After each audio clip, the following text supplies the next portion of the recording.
අයිබෝවන් යාළුවනේ ඔයාලා මේ අදත් එකතු වෙලා ඉන්නේ TTV Kids එක්ක.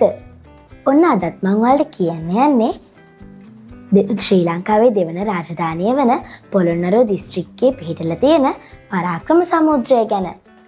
ඔයාලා දන්නවද පරාක්‍රම සමුද්‍රය ගැන මොකක්ද කියලා? එහෙනම් දන්නේ නැත්තම් දැන් දැනගන්න. ඔන්න එහෙනම් මම දැන් කියන්නයි යන්නේ. පොළොන්නරුව පරාක්‍රම සමුද්‍රය කියන්නේ පොළොන්නරුව දිස්ත්‍රික්කයේ තියෙන හදවත. ඇයි මේකට හදවත කියලා කියන්නේ?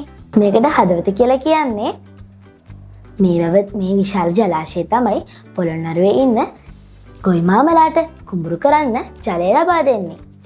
ඒ වගේම පොළොන්නරුවේ ඉන්න මිනිස්සුන්ට බොන්න පානීය ජලය ලබා දෙන්නේ මේ විශාල වැවම තමයි. තවත් ගොඩාක් උදව් මේ වැව කරලා දෙනවා. ඔයාලා දන්නවද ඇයි මේ විශාල වැවට සමුද්‍රය කියලා කියන්නේ ඇයි කියලා? මොකද මේ විශාල වැව හදලා තියෙන්නේ තවත් වැව් 7ක් එකතු කරලා.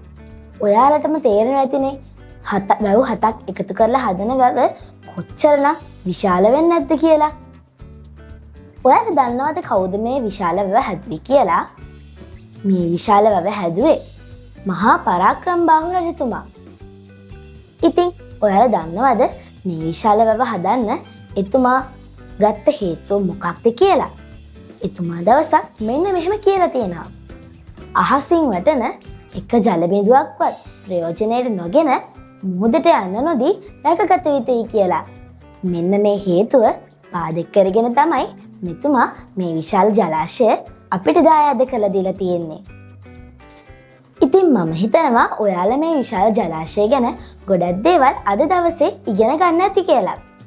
ඉතින් තවත් දවසක මේ වගේ විශාල තවත් වැදගත් ස්ථානයක් ගැන දැනගන්න බලාපොරොත්තුෙන් ඔයාලා ඉන්නවා නම් තවත් දවසක අපි හමු වෙමු. එහෙනම් TTV Kids සමගින් මම නොවැරි චමත්කාර අධිකාරී ඔබ සැමට සුබ දවසක්. බයි.